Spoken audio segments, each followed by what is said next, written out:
Une naissance bénie. L'an de l'éléphant, une année marquée par un miracle. À la Mecque, une femme pieuse du nom d'Amina donne naissance à un enfant très spécial. Louange à Allah, mon cœur est rempli de paix. Mon fils est né, il s'appellera Muhammad.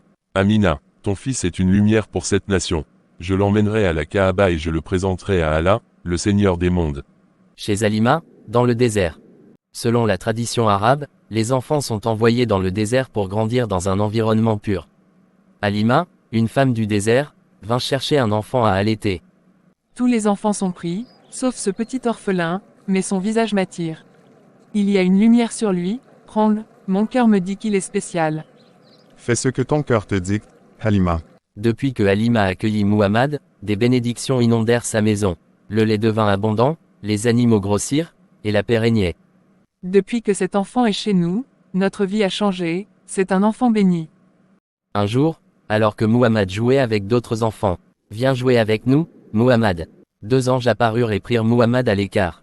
Ils ouvrirent sa poitrine, en retirèrent un petit point noir, puis la refermèrent. Muhammad, qu'est-il arrivé? Muhammad dit 2 hommes en blanc sont venus. Ils ont ouvert ma poitrine et en ont retiré quelque chose de mauvais, puis m'ont recousu sans douleur. Je dois le ramener à sa mère. C'est un enfant exceptionnel, il doit être protégé. Le retour à la Mecque. Halima ramena Muhammad à sa mère, Amina. Il avait maintenant environ 4 ans. Amina, ton fils est extraordinaire. Des choses que je ne peux expliquer sont arrivées. Il est en sécurité avec toi désormais. Qu'Allah vous récompense, Halima. Il est en effet un enfant de lumière. Perte de sa mère. À l'âge de 6 ans, Muhammad perdit sa mère bien-aimée Amina, alors qu'il revenait d'un voyage. Muhammad, mon fils, sois toujours bon, patient, et véridique. Allah est avec toi, toujours. Maman, ne me quitte pas, dit Muhammad. Muhammad devint orphelin, mais Allah veillait sur lui.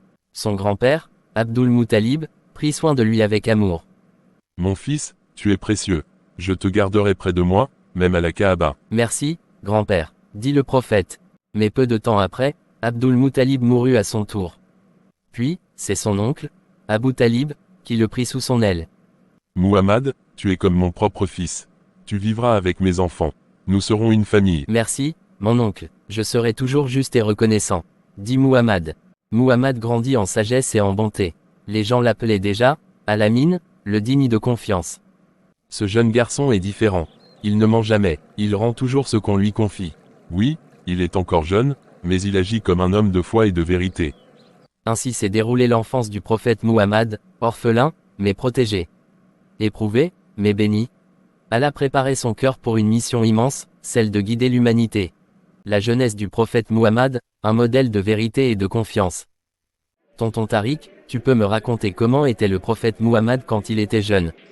Bien sûr Omar, c'est une très belle histoire. Tu sais, le prophète a eu une enfance difficile, mais remplie de nobles qualités.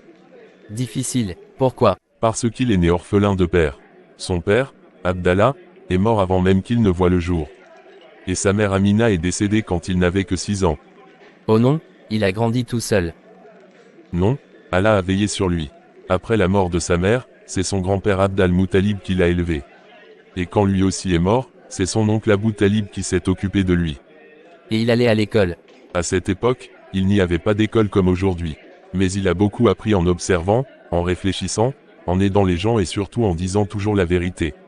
Il était connu sous le nom de Al-Amin, le digne de confiance. Même quand il était petit. Oui, depuis tout jeune, Muhammad n'a jamais menti. Il aidait les pauvres, il respectait les anciens, et il n'a jamais adoré les idoles comme les gens de la Mecque. C'est incroyable. Et il travaillait. Oui, il était berger quand il était petit, puis il est devenu commerçant. Il travaillait honnêtement, et tout le monde lui faisait confiance avec l'argent et les marchandises. C'est comme ça qu'il a rencontré Khadija. Exactement, elle était une riche commerçante, et elle a entendu parler de sa bonne réputation. Elle l'a engagé pour faire du commerce pour elle, et elle a été très impressionnée par son honnêteté. Et après ils se sont mariés? Non. Oui, il avait environ 25 ans, et elle en avait 40. Ils ont formé un couple très uni, plein d'amour et de respect. Il était jeune, mais déjà un exemple. Tu as tout compris, le prophète était humble, honnête, travailleur, généreux, et il n'a jamais suivi les mauvaises habitudes de son peuple. Il a toujours été différent, en bien. Merci tonton Tariq, je veux lui ressembler, moi aussi. C'est une très belle intention, Omar. Si tu suis son exemple, tu ne seras jamais perdu, car Muhammad est le meilleur des modèles.